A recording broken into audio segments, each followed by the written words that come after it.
It is AD 79 in the town of Misenum in Italy. From here, people can look across the bay of Neapolis and see the tall volcano Vesuvius. Misenum is home to the famous writer, thinker, and army leader Pliny the Elder. He has a villa here and lives with his sister Plinia Marcella and his nephew Pliny the Younger. He has many slaves in the villa. He is their dominus. His oldest slave is called Lyco, but he has young slaves too. Tiro is 16 and Nysa is nearly 15. At Pliny the Elder's villa, a new day is now beginning, and Tiro needs to wake up. A dream. I'm sleeping. I think this is a dream. I know that. But I do not want it to stop. In my dream, I am not a slave. I am a pie maker, and I have a shop. It is called Tiru's Pie Shop. In my shop, there are many pies. The pies are wonderful, warm and brown with lots of meat. I look out of the shop window in the streets. All the men, women, and children have my pies in their hands. They all look happy. I hear a noise behind me. A coin falls onto the floor. Then a second coin, and a third one, and then more and more. Soon there are lots of coins.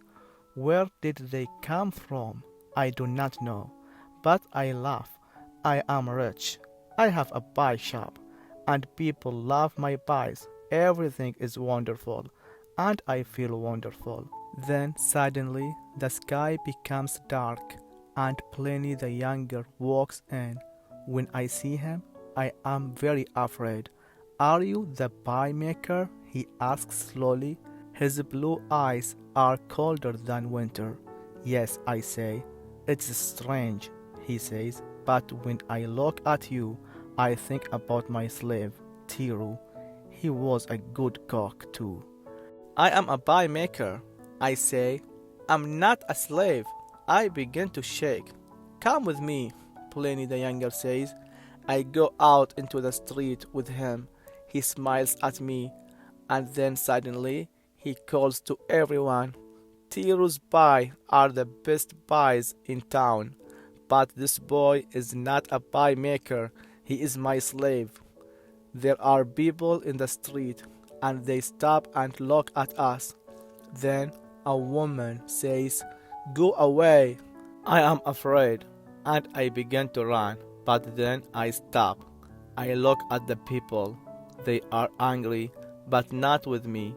A man throws a stone at Pliny the Younger. It hits him on the arm. "Go away and don't come back here," the man says. More stones hit Pliny the Younger on his head, his face, his legs. "Stop it at once," Pliny the Younger shouts.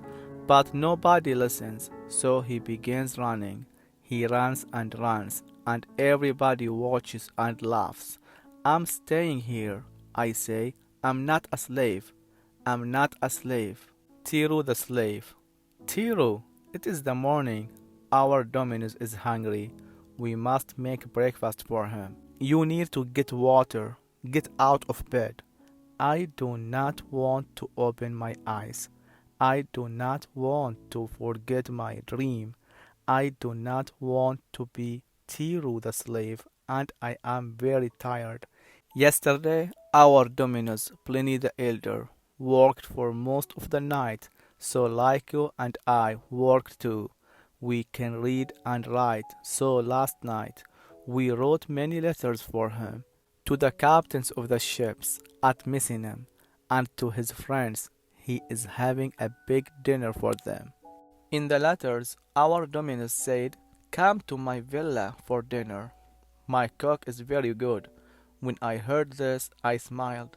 Laco cooks for our Dominus, and I help him. After we finished writing the letters, we read for our Dominus. He does not read his books. He likes to listen to them. So last night we read and we read and we read. And now, after only 2 hours of sleep, I must get back. Get up, says Lyko again. I don't have time for this. We are going to Pembe today. Remember, we must finish our work and leave quickly. I open my eyes. Pompey? Now I remember our Dominus needs garum for the big dinner with his friends, and Pompey has the best garum in Italy. Pompey is far away from Messina, 2 days by Rida. Lyco went there last month, but I could not go. He can go to Bombay when he is 16. Our Dominus told Lyco. Now I am 16 years and 3 days old. Lyco looks tired, and his white hair is standing up. Move, he says now. I am Tiro, the slave, and slaves must work. I get up and find my tunic. Then I go through the villa to the impluvium. The water is dark. I can see my face in it, my black hair, my dark eyes. Hook at you, and I see your father, says Lyco from behind me. I did not know my father or my mother. They were slaves in our Dominus home, too. My mother was a cook, but she died when I was born, and my father ran away. So Lyco is a father and a mother to me.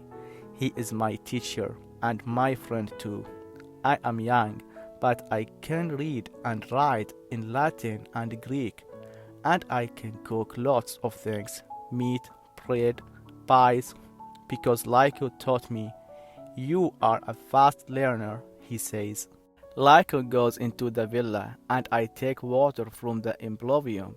I carry it in an amphora through the villa and into the kitchen. I stand at the kitchen table and make breakfast quietly and quickly. Soon there are apples, bread, and 4 small pies in front of me. I'm hungry. Where's breakfast? My Dominus nephew, Pliny the Younger, walks into the kitchen. He is wearing a long toga. I'm sorry, it's nearly ready, I say. Pliny the Younger says nothing. He comes to my table, takes a bite, and begins eating it. I look at him. He closes his eyes. It's good, he says, very good. There is a loud noise. It is my stomach. I'm very hungry, but I cannot eat before my Dominus eats. Pliny opens his eyes and laughs. Are you hungry? Do you want it? He asks. He is older and taller than me. The pie is in his hand. Does he want me to take it? I must wait, I say. He smiles. You are a good slave. Take it, he says. I move my hand.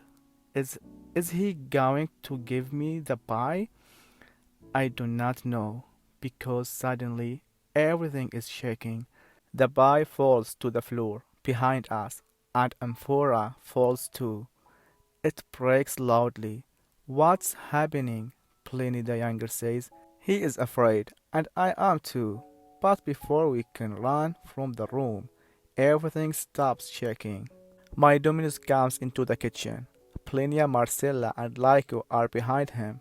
Are you all right, my boy? My Dominus asks Pliny the Younger. Of course, he does not ask me. Yes, he says, Pliny the Younger, but everything's shock. I know, says my Dominus, but it is all quiet now. Let's go into the garden. After they leave, Lyco comes and works at the kitchen table with me. What was that? I ask him, but he does not answer. When he is not looking, I take Pliny the Younger's pie from the floor and put it in my tunic. Then I take the food into the garden.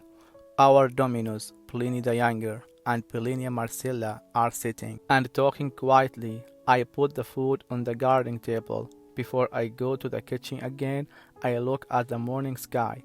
The road to Bombay. After breakfast, we take our Rida. It is going to take us to Bombay.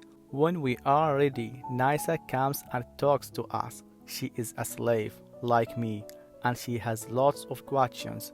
Why did everything shake? Is it going to happen again? What are we doing in Bombay? When can she go there? When are we coming back? Go away, Lyko tells her. You have work, and we must go. Lyko never likes to talk much in the morning, but I cannot stop smiling. I am going to Bombay. When we leave, I look behind and see Nisa. She smiles at me and goes into the villa. Across the bay, I see Vesuvius. There is not a cloud in the sky. Hour after hour, in this radar, I am tired and hot. I look at the back of the radar. I want to go there and sleep. Lyko is driving the radar, but his eyes are only half open. Can I sleep in the back of the radar? I ask. No, Lyko says. I need you here. I look up at the sky. It is bluer than the bluest sea. I look across the bay. That's strange, I say. I can see a small, dark cloud above Vesuvius. Is it a cloud, or is it smoke? Is there a fire on Vesuvius? I ask.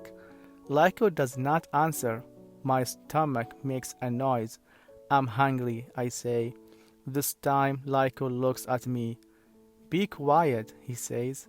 You can sleep when I sleep, and you can eat when I eat.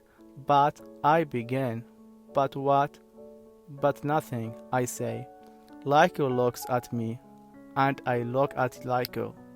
We are tired and hungry, so we are angry. For about 10 minutes, I say nothing to him, and he says nothing to me.